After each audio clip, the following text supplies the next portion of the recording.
그날도 별일 없었어요. 딸아이가 전화해서 그러더라고요. 엄마, 내 통장 말고 엄마 통장으로 좀 받아도 될까? 잠깐만이야. 바로 보내줄게. 복잡한 일이라 엄마 앞으로 들어오는 게 나아서 그래. 그래서 그랬죠. 그래, 통장만 빌려주는 거라면 뭐 어째. 엄마 이름으로 받으면 되지. 그 돈 5천만 원이었어요. 딸이 며칠 있다가 다시 자기 통장으로 돌려보냈죠. 나는 그 돈 손도 안 댔고 볼 일도 없었어요. 그저 이름만 내 통장이었을 뿐이죠. 근데요, 몇 달쯤 지났을까요? 갑자기 국세청에서 우편이 온 거예요. 증여로 의심됩니다. 소명 자료를 제출하십시오. 증여요? 나는 돈 받은 적도 없고 쓴 적도 없어요. 잠깐 맡아줬을 뿐인데. 이게 왜 증여인가요? 딸아이는 계속 미안하다고 했어요. 엄마, 내가 설명할게. 그냥 송금 내역 보여주면 되는 거 아니야? 근데 아니더라고요.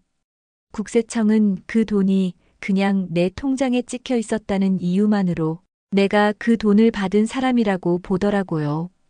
아무리 딸이 다시 가져갔다고 해도 증빙이 없으면 그냥 증여로 간주된대요. 그날 이후로 저는 매일 불안했어요. 내가 뭘 잘못했는지도 모르겠고 돈이 오갔다는 이유만으로 세금을 내야 한다니. 살면서 이런 일이 나한테도 생길 줄은 몰랐죠. 가족끼리 주고받는 돈에도 이렇게 무서운 세금이 따라붙을 수 있다는 걸 그때 처음 알았어요. 그 일이 있고 나서야 알게 됐어요.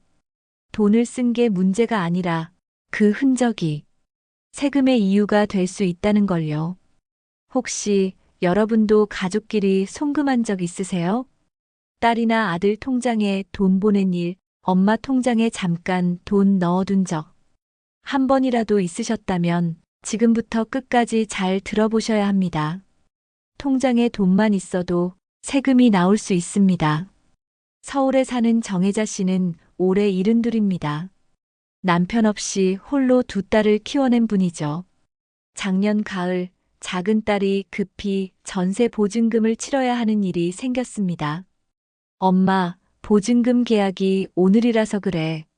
돈은 내가 마련했는데 집주인이 엄마 이름으로 계약하길 원하셔. 잠깐만 엄마 통장에 넣어두고 이름만 빌릴게. 그날 오후 딸 통장에서 어머니 통장으로 돈이 이체됐습니다. 금액은 7,500만 원. 이틀 후 계약이 끝난 뒤 다시 딸의 계좌로 돌려보냈죠.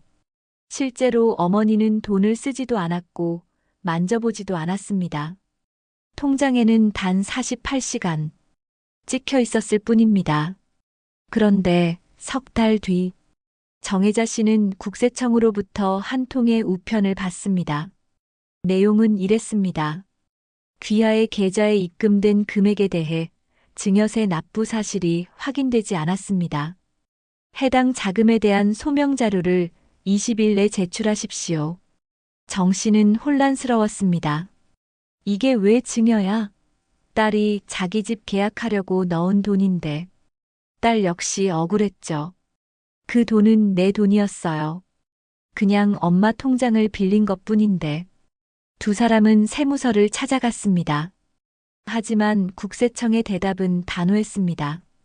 특수관계인 간의 고액 자금 이동은 별도의 증빙이 없으면 증여로 간주됩니다. 48시간이든 1시간이든 통장에 찍힌 이상 소명이 필요합니다. 정 씨는 말문이 막혔습니다. 딸이 보낸 돈이라는 걸 증명하려면 차용증이 필요했고 계좌 이체 시 메모에 전세 계약용이라고만 적었어도 상황은 달라질 수 있었다고 했습니다. 하지만 그들은 그 어떤 서류도 그 어떤 문자도 남기지 않았습니다. 잠깐 맡아준 건데요. 그건 가족끼리 서로 돕는 일이잖아요. 이 말이 국세청에는 통하지 않습니다. 증여는 준 사람의 의도보다 받은 사람의 흔적이 중요합니다. 그 흔적이 바로 통장 거래 내역입니다. 정혜자 씨는 결국 증여세 540만 원을 납부했습니다. 소명 자료가 없다는 이유로 감면이나 유예도 어렵다는 말을 들었죠. 그 후로 정 씨는 가족끼리 돈 얘기만 나오면 이렇게 말한다고 합니다. 다 좋은데 문서부터 써. 내가 엄마를 믿는 건 알지만 세금은 너를 안 믿어. 사람들은 말합니다. 아니, 우리 가족인데 돈 좀 왔다 갔다 한 게 뭐가 문제야? 그냥 맡아준 거지 받은 게 아닌데 왜 세금이 나와? 그 말 충분히 이해합니다. 하지만요. 세금의 세계는 감정보다 증거, 정황보다 기록을 봅니다. 예를 들어볼까요? 어떤 사람이 하루 동안 5천만 원을 받았다가 다시 돌려줍니다. 누가 봐도 그냥 맡아준 돈이죠. 그런데 그 하루 동안 그 돈이 그 사람 통장에 있었다는 사실만으로 국세청은 묻습니다. 이 돈이 정말 당신 돈이 아니었는지 증명할 수 있습니까? 이게 바로 증여 추정이라는 겁니다. 돈을 준 쪽이 뭐라고 해도 받은 쪽이 증거를 못 내면 그냥 증여로 본다는 거예요. 법에 이렇게 적혀 있습니다. 특수관계인 사이에서 자금 이동이 있으면 그 자금은 증여된 것으로 추정한다.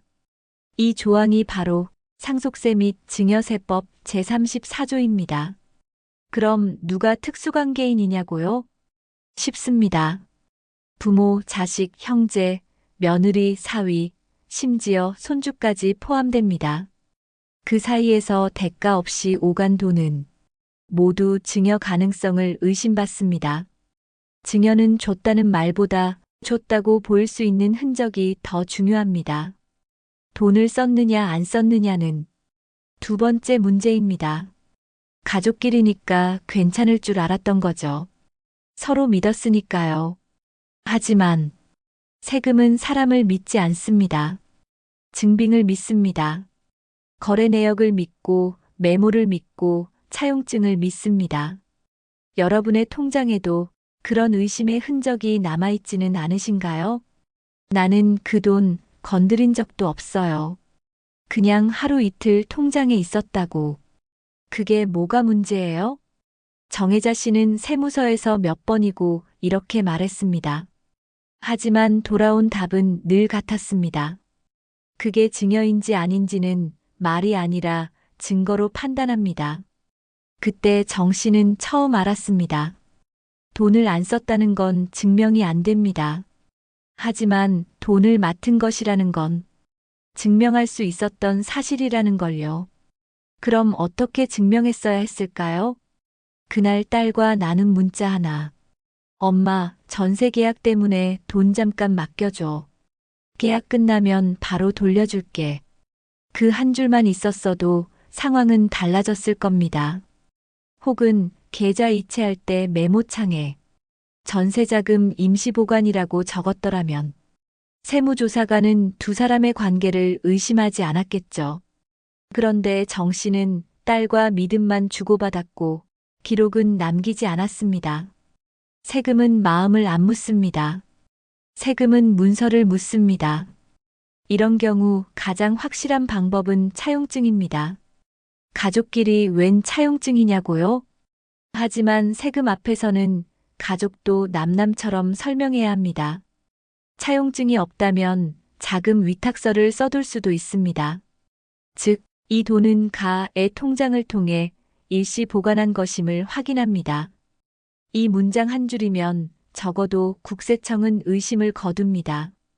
사랑이니까 차용증 안 쓴다는 말, 지금은 그 사랑이 세금으로 바뀔 수 있다는 걸 알아야 합니다.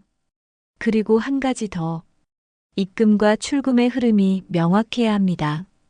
예를 들어 딸 통장에서 7,500만 원이 어머니 통장으로 들어오고 이틀 뒤 어머니 통장에서 정확히 같은 금액이 딸에게 다시 가면 국세청도 한 발 물러섭니다. 아, 이건 위탁 보관이었구나. 단 그 사이에 금액이 나뉘거나 제3자로 넘어갔다면 이건 말이 달라집니다. 정혜자 씨는 그제야 깨달았습니다.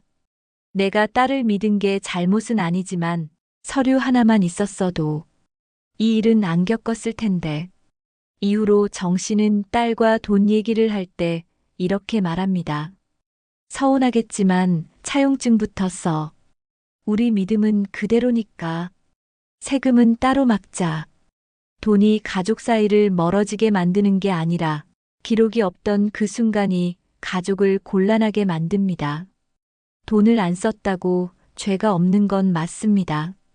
하지만 증거 없는 믿음은 세금 앞에서는 너무도 약하다는 걸 이제는 우리 모두 기억해야 합니다.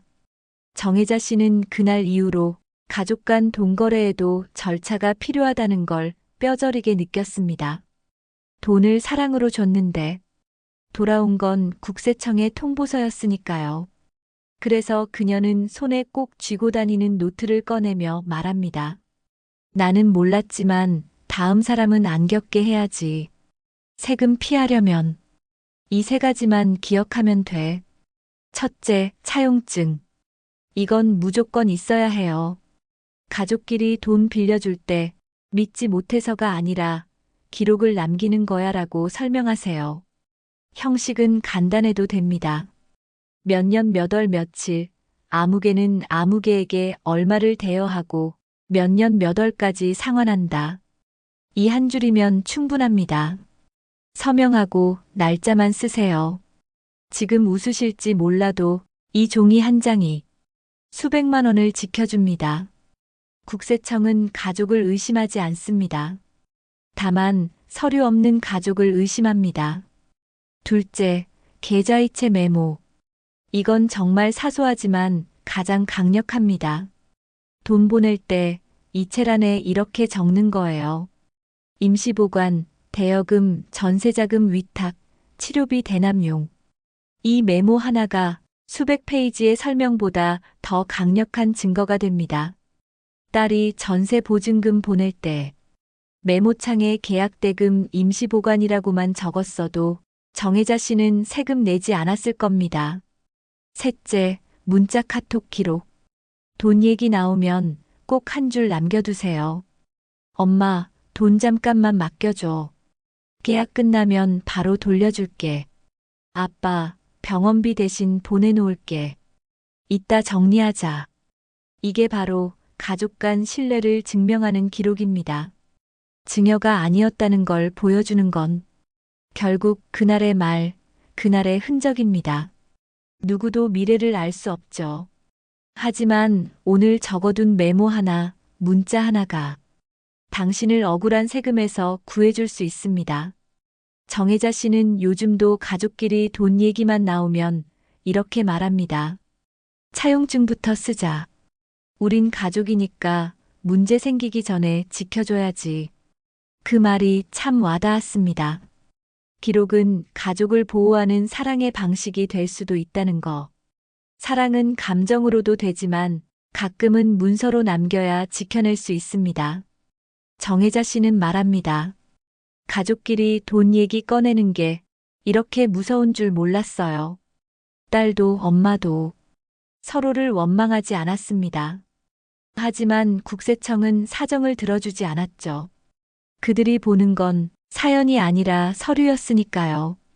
그래서 이제는 꼭 기억하셔야 합니다. 돈은 감정으로 주고받아도 세금은 기록으로 막아야 한다는 것. 정리해드립니다. 차용증은 가족을 지키는 계약서입니다. 이체 메모는 최고의 방패입니다. 문자와 카톡은 기억보다 강한 증거입니다. 우리는 가족을 믿습니다. 하지만 세금은 그 믿음이 문서로 남아있을 때만 그걸 믿어줍니다. 혹시 지금 가족 통장 사이에서 돈이 오간 적 있으신가요? 잠깐의 착한 마음이 몇백만 원의 세금이 되어 돌아오지 않도록 지금 이 영상을 본 그 자리에서 꼭 확인해 보시기 바랍니다. 도움이 되셨다면 구독과 좋아요, 그리고 알림 설정으로 다음 영상도 꼭 함께 해주세요. 시니어의 삶을 위한 정보 놓치지 않도록 저희가 꼭 챙겨드리겠습니다.